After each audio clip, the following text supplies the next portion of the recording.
Matapos ang ilang taon na pagsasama bilang mag-irog, magkasintahan, nauwi din sa paghiwalayan. Naku po, ang sakit, di ba? Pero alam niyo bang maaari tayo makaiwas sa mga ganyang mga long-term relationship heartbreaks and breakups? Hi, this is the Christian Geek Nerd, and on this channel, I talk about Christian values, geek culture, and my life as a full-time dad. At dahil ang topic natin ngayon ay tungkol sa long-term relationships, ayoko naman pag-usapan ito na ako lang nandito. So, humingi ako ng rest back. May tutulong sa akin, and joining me for this topic is none other than my wife of 30 years, ang kilala kong expert pagdating sa long-term relationships, Irene Reyes. Thank you for joining the podcast. Thank you for inviting me. Good morning, good afternoon, good evening, whatever time you're going to watch our podcast.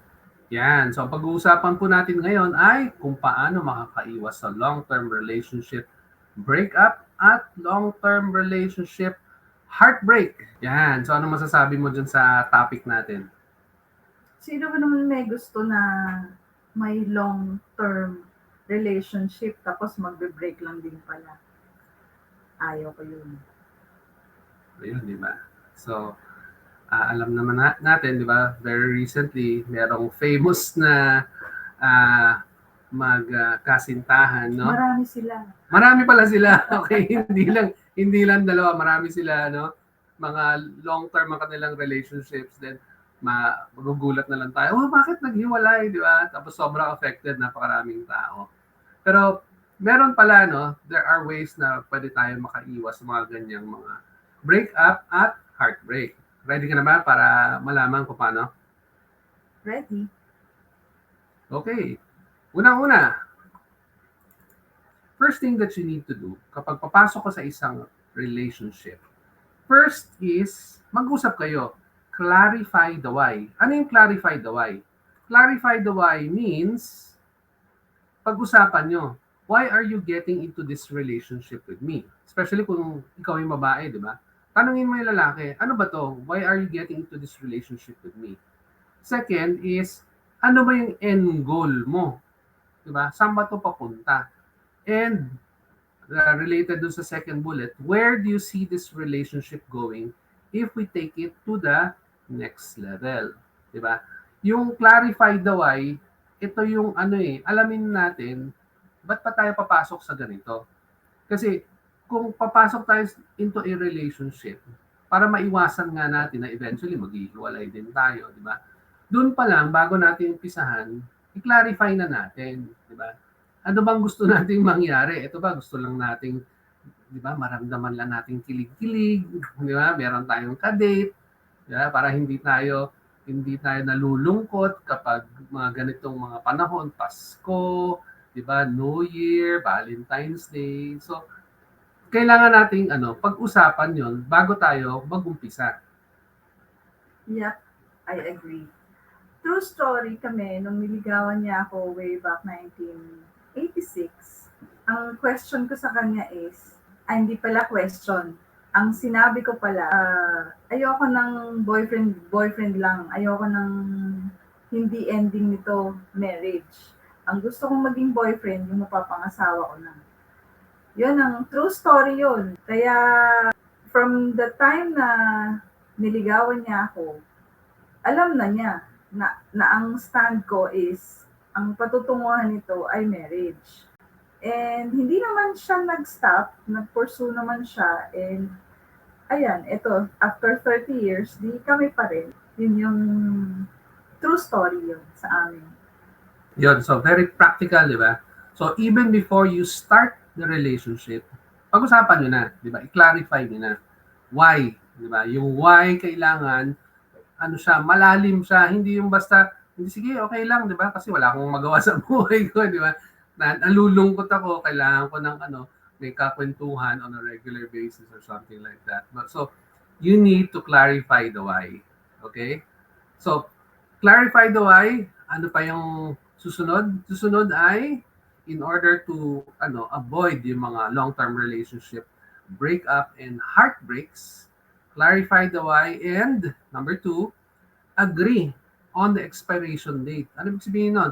Agreeing on the expiration date, mag-agree na kayo, usap na kayo. Gaano ba kahaba tong courtship na to na mangyayari? Doon sa mga nangyaring mga hiwalayan, story ng hiwalayan recently, mga tao, di ba, na gulat. Bakit 6 years na sila tapos naghiwalay? Well, in the first place, di ba, kung papansinin niyo nakasulat dyan, no, yung courtship naka-underline. Sinadya ko yan kasi honestly, any relationship that is not marriage, ano lang yan, courtship lang yan eh. Okay? Sabihin mo nang malalim na yung samahan nyo and everything. But without marriage, okay, that is still courtship. Now, I'm not imposing, we are not imposing yung beliefs namin. Pero kami, as born-again Christians, yan ang belief namin. Okay? So this is not about us or me, okay, imposing yung belief system namin sa inyo, but from our perspective, okay, para nga maiwasan natin yung long-term relationship, ang mga heartbreaks and breakups na ganyan, okay, before you start, mag-agree na kayo. Gano'n makahaba to?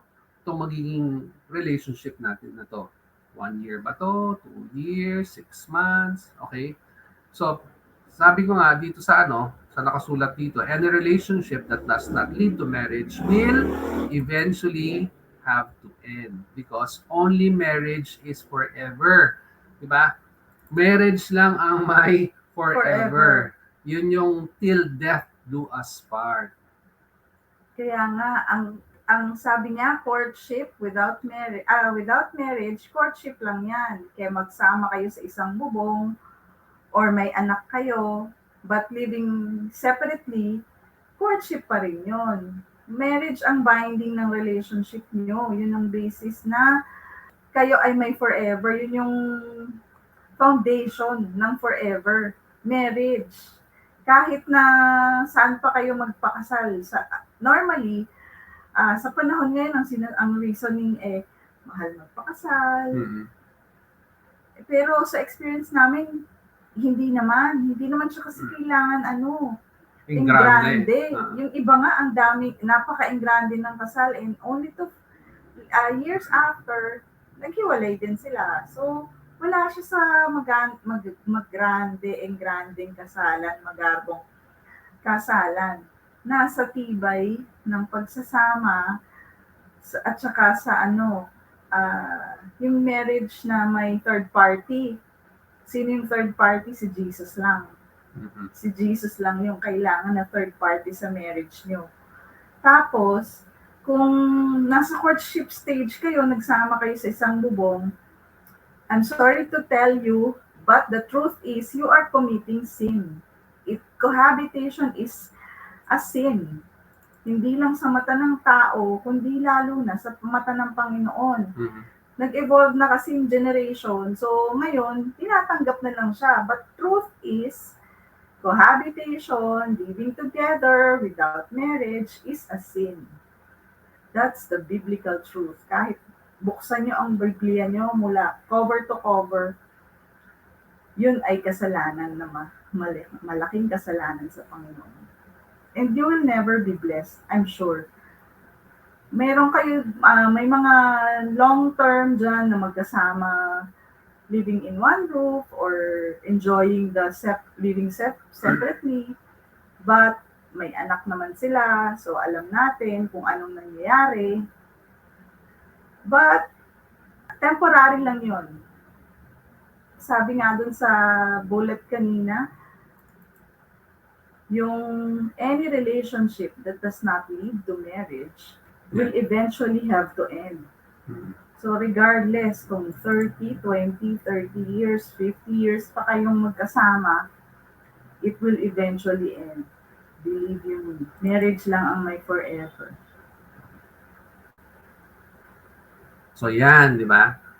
Marriage lang ang may forever. Siya lang ang may till death do us part. Okay? So ano na yung natutunan natin? Number 1 is clarify the why. Number 2 is agree on the expiration date. And number 3, kung paano makakaiwas sa long-term relationship breakup and heartbreaks. Number 3 is Be prepared for what happens next. Okay? So, yung being prepared for what happens next, nandyan na kayo sa relationship nyo. Okay? Pagdating ng dulo ng courtship, okay? Nag-agree na kayo. Sige, let's agree. We will be in this relationship for 1 year. But after 1 year, after the courtship, ano namang mangyayari, di ba? Iyan natin yung courtship, tapos mag-start na yung marriage plans. Okay? If the courtship ends, okay, I just want to let you know, okay, should the courtship end, it is not the end of the world for you. Okay? Often, di ba, ako, kaming dalawa ni Irene, for a time, nag-separate din kami nung kami mag-boyfriend pa lang, girlfriend ko siya. We had a relationship for around 6 years. So, after, more or less on the 6th year, nag-cool off kami for a time. But that was the time na nagkaroon ako ng realization na, ay, teka, mukhang kailangan magseryoso na talaga ako. I really need to have plans for her. I need to man up, kumbaga. And talagang make good on my commitment that I'm going to bring this to the next level. Okay? But, should and if the relationship ends, okay, it is not the end of the world. Okay? But should it lead to marriage, I want to let you know that it is going to be the start of your new life journey together. For example, yung generation ngayon, yung eldest daughter namin, kinasal na. So, initially, ang proposal is they will live under the same roof because my job offer nga yung son-in-law ko sa New Zealand. Papayag ba kami? Of course not. Hindi namin, yung sinabi namin na hindi namin kailangan ng malaking celebration, magandang and granding wedding. Ang importante, maikasal sila before they live under the same roof. So, ang nangyari, since my job offer, they need to prove na sila ay together, kailangan nilang magpakasal and may proof sila of same address for 3 months. And ganun kabilis ang pangyayari. So, kailangan nilang maikasal kasi aalis dapat si James noon last year. But, ang nangyari is, sinabi namin sa kanila, hindi kami papayag, magpakasal na kayo bago kayo magsama. So, ang nangyari, wala kaming issue kung ikasal sila sa judge, in front of a judge, kung sino mag-officiate ng wedding nila, pastor, priest, whatever. Basta, as long as siya ay authorized na magkasal, walang problema sa amin. Ang importante, makasal sila. Kaya ayun, ang ending nun, 3 weeks preparation, kinasal sila sa civil wedding, and yung reception, immediate family lang. As in, immediate family nung son-in-law ko at saka kami lang. Ngayon, recently, kung nakita niyo dun sa podcast ni Jules na yung learnings niya after our eldest daughter left for New Zealand, magkasama na sila ngayon sa New Zealand. Kahit hindi agad na that happened kasi October last year. Kasi supposed to be December aalis si James. 3 months yung kailangan na proof na magkasama sila on the same address. Pero hindi yun natuloy. So, na-enjoy pa nila hanggang August umalis si James and recently umalis na si Jasmine. At least ngayon, walang struggle yung document processing ng document nila. I think God's timing is perfect, and as long as we honor God's